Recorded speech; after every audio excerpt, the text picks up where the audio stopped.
Retenue à l'agenda des solutions de la COP 21 en matière agricole, la ferme laitière bas carbone est un programme à l'initiative de la filière laitière pour diminuer les émissions de gaz à effet de serre sur les exploitations.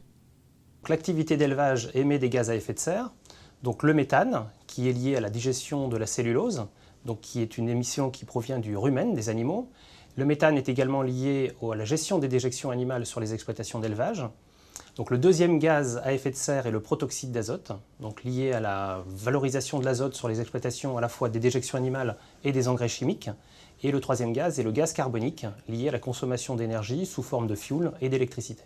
Ce qu'il faut intégrer également au niveau de l'élevage de ruminants, c'est sa capacité à capter du CO2, du dioxyde de carbone, et donc à intégrer du carbone dans les sols. Et donc la prairie a la capacité à stocker du carbone, c'est-à-dire que le gaz carbonique atmosphérique va être capté par les végétaux, et donc contribue par un retour de matière organique dans le sol à stocker de façon durable du carbone dans le sol.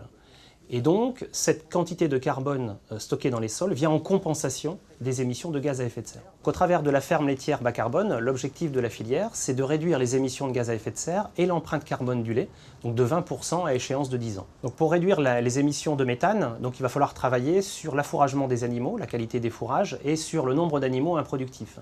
Pour la réduction du protoxyde d'azote, donc il faut mieux travailler sur la fertilisation azotée et par exemple procéder à l'utilisation de légumineuses.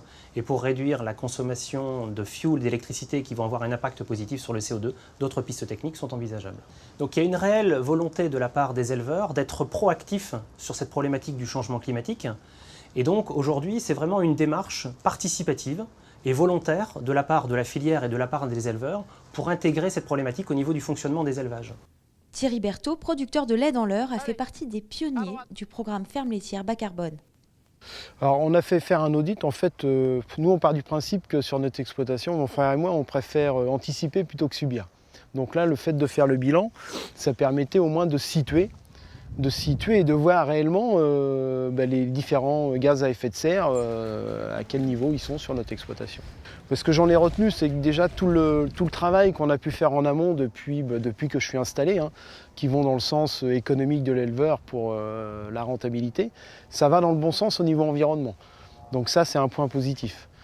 La propriété de la prairie, c'est surtout de stocker le gaz carbonique. Le fait que la prairie reste en place plusieurs années, qu'on ne travaille pas le sol, donc c'est ce qu'on appelle un puits de carbone.